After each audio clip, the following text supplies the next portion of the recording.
तालिबान के bad boys की करेंगे। तालिबान ने पूरे अफगानिस्तान पर कब्जा कर लिया है और 20 साल बाद बर्बादी का बरादर कंधार आ गया है।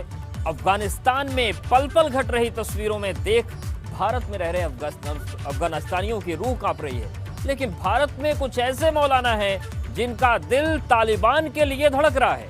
कोई उन्हें देवदूत बता रहा है तो कोई स्वतंत्रता सेनानी। लेकिन हैरानी इस बात की है कि वहां किस तरह मौत पसरी है ये किसी को नजर नहीं आ रहा। इसलिए आज हमने लिख दिया है तालिबान के बैड बॉयज। ये रिपोर्ट देखिए। पहले बर्क अब नुमानी, इनका दिल है तालिबान। नरगिस्तान से प्यार, मौलाना की मोहब्बत पर सियासी बवाल। तालिबान के आतंक को लेकर आए हैं। जिस तरह से तालिबान अफगानिस्तान में घुस कर रहा है, तालिबानी वादों पर कैसे करें यकीन, देखिए दहशत का एक एक सीन।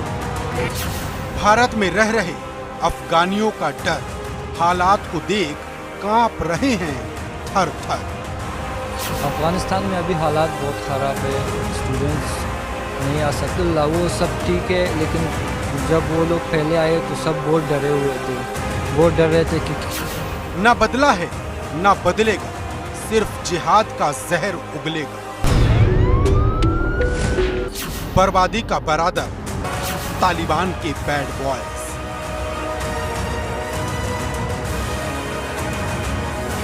तो महिलाओं को बीता हुआ 20 साल पुराना जमाना याद आ रहा है। लेकिन कुछ ऐसे मौलाना हैं जिनका दिल तालिबान के लिए धड़क रहा है। कहने को ये मुस्लिम पर्सनल लॉ बोर्ड के प्रवक्ता हैं, लेकिन तार तार होते इंसानियत में भी इन्हें भव्य साम्राज्य याद आ रहा है। वहीं दूसरे समाजवादी पार्टी के सांसद शफीकुर रहमान बर्क हैं, जो तालिबानी लड़ाकों को क्रांतिकारी बता रहे हैं। ये रिपोर्ट देखिए और उन अफगानिस्तानी छात्रों के दर्द को समझिए जिन पर इनकी बातों को सुनकर क्या बीत रही होगी। काबुल में इंसानियत तार तार, तालिबान पर मौलाना की जान निसार। बर्क को कब समझ आएगा स्वतंत्रता सेनानी और दहशत गर्दों में फर्क।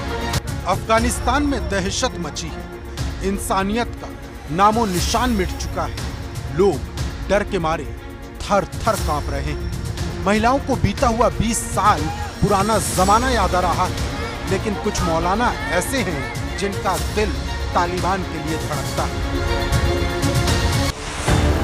तालिबान की मोहब्बत में जान निसार करने वाला, दहशतगर्दों को दुनिया का सबसे बड़ा देवदूत बताने वाला ये शख्स कोई और नहीं, all India Muslim personal law board का प्रवक्ता है, जिनकी तालिबानी मोहब्बत को देख यूपी के अल्पसंख्यक मंत्री मोहसिन रजा को गुस्सा आ गया। कि समाजवादी पार्टी और अन्य राजनीतिक दलों की विचारधारा क्या है?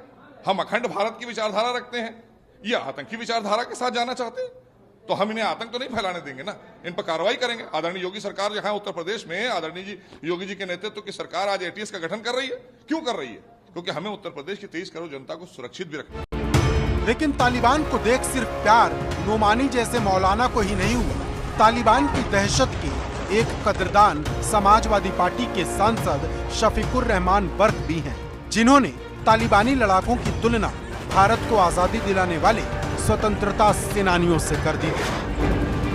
हमारा देश जब अंग्रेजों के कब्जे में तो सारा हिंदुस्तान आज़ादी के लिए लड़ रहा था। अब वहाँ का भी, अब अमेरिका ने कब्जा कर रखा, पहले रशिया में था, जगह जगह उनका भी कब्जा, वो भी आज़ाद रहना चाहते, अपने देश को आज़ाद कराना चाहते। लेकिन जब देशद्रोह का केस दर्ज हुआ तो बर्क को अपनी गलती का एहसास हुआ, लेकिन तब तक पानी सिर के ऊपर जा चुका था। मैंने ऐसा कोई बयान नहीं दिया है, बिल्कुल गलत है। जो मैंने कहा था ये अल्फाज कहे थे। जब मुझसे उन्होंने सवाल किया, मैंने कहा मुझसे क्या ताल्लुक, वहाँ के उस मुल्क से या तालिबान से मुझसे क्या ताल्लुक। मैं इस सिलसिले में कोई कुछ बात नहीं कह सकता, बल्कि मेरे मुल्क की जो पॉलिसी होगी अपने मुल्क के साथ ही। बस ये बयान दिया मैंने, तो इसमें मैंने क्या जुर्म कर दिया? मैंने तो मना कर दिया उसे। मैंने कहा तालिबान से मेरा कोई ताल्लुक नहीं, कोई वास्ता नहीं, मैं वहाँ का रहने वाला नहीं। तो मैं तालिबान के सिलसिले में मैं राय देने वाला कौन हूँ?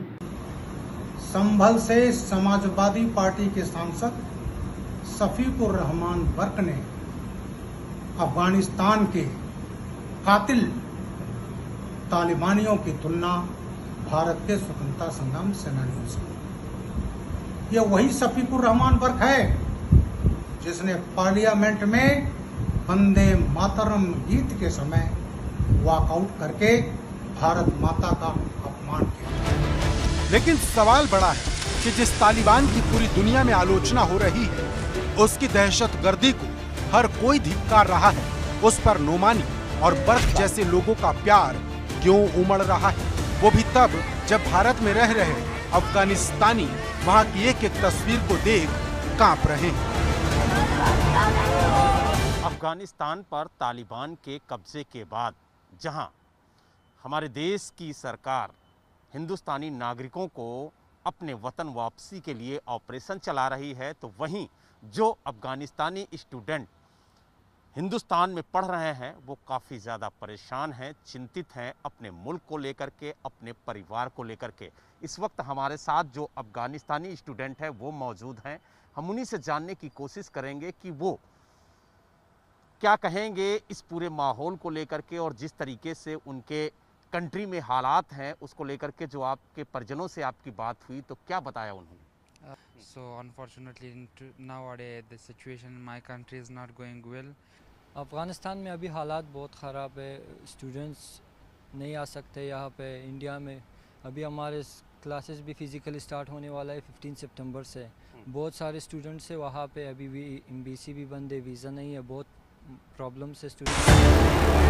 सोचिए कितना डर है इन छात्रों में, और सोचिए जिस तालिबान के आने भर से वहाँ लोग दहशत में हैं, अगर फिर भी कोई तालिबान को देवदूत कहे तो सवाल क्यों नहीं उठेंगे। Bureau report, ABP Ganga. Taliban ने 20 साल पहले अफगानिस्तान में महिलाओं की जिंदगी को नर्क बनाया था। अब वही तालिबान महिलाओं को पढ़ने लिखने की आजादी के साथ बुर्का न पहनने की बात कह रहा है। ये सुनने में तालिबान का बदला हुआ रूप लगता है, लेकिन इसके पीछे हिजाब जैसी साजिशें छिपी हैं। क्योंकि जो हम रिपोर्ट आपको दिखाने जा रहे हैं उससे तालिबान का चाल चरित्र चेहरा सब सामने आ जाएगा। अफगानिस्तान में काले दिनों की वापसी, राजनीति में महिलाओं की भागीदारी पर छूटी तालिबानी लड़ाकों की हंसी। So would you believe in the democratic vote though? So would people be allowed to vote in women politicians?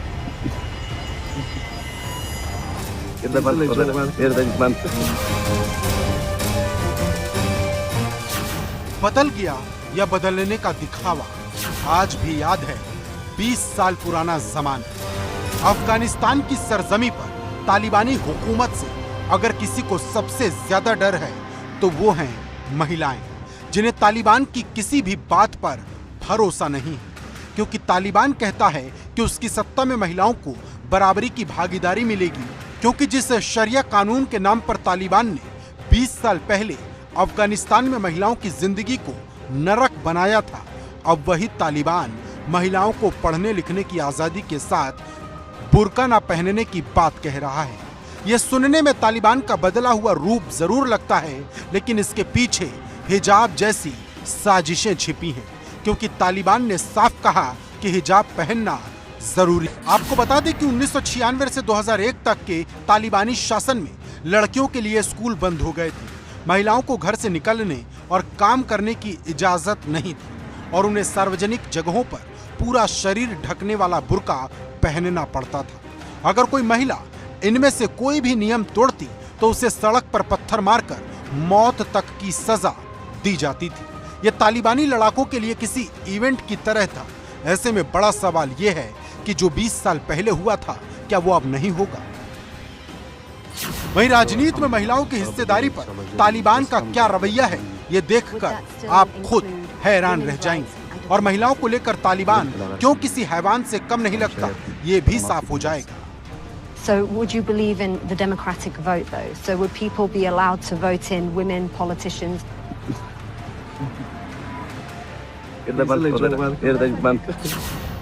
ये वीडियो सोशल मीडिया पर वायरल हो रहा है, जिसमें एक महिला पत्रकार तालिबानी लड़ाकों का इंटरव्यू कर रही है।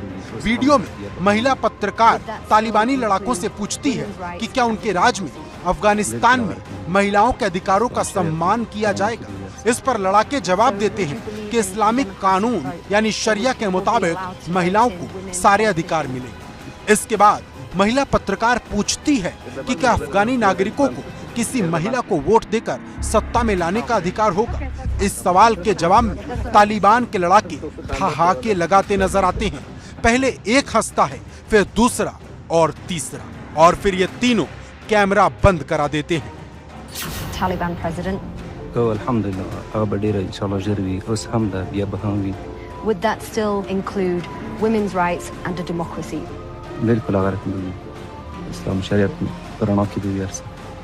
So would you believe in the democratic vote though? So would people be allowed to vote in women politicians?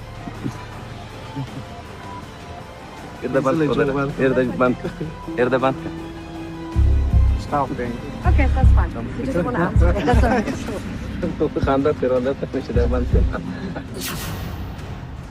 अब सोचिए, महिलाओं के सवालों पर तालिबान की हंसी छूट रही है, और जब अफगानिस्तान पर तालिबानी राज चलेगा तो क्या क्या होगा, यही सोचकर महिलाओं का दिल बैठ जाता है। क्योंकि तालिबान की क्रूरता का ताजा मामला बल्ख प्रांत की एक महिला गवर्नर सलीमा मजारी को बंधक बनाने से जुड़ा है। इस महिला ने तालिबान का विरोध किया था, जिसे तालिबान ने कैद कर लिया है। अब वो महिला जिंदा भी है या नहीं, इसकी कोई जानकारी नहीं। अब सोचिए, एक महिला गवर्नर के साथ तालिबान का ये रवैया है तो आम महिलाओं के साथ भला क्या होगा। Bureau report, ABP Ganga. 1996 से 2001 ऐसा कालखंड है जिसे याद करके महिलाएं रो देती हैं। अब सोचिए, फिर से अफगानिस्तान में वही राज लौट आया और तालिबान मुल्ला बरादर का ऐसा स्वागत कर रहा है जैसे वो कोई हीरो हो। लेकिन सच में मुल्ला बरादर कौन है, ये आज आपके लिए जानना जरूरी है। और क्या है उसके 8 सालों का राज जो उसने पाकिस्तान की जेल में काट कर गुजारे। ये रिपोर्ट देखिए। अफगानिस्तान में मची दहशत का आका मुल्ला याकूब गनी बरादर कतर से गदर मचाकर अफगानिस्तान पहुंच गया है।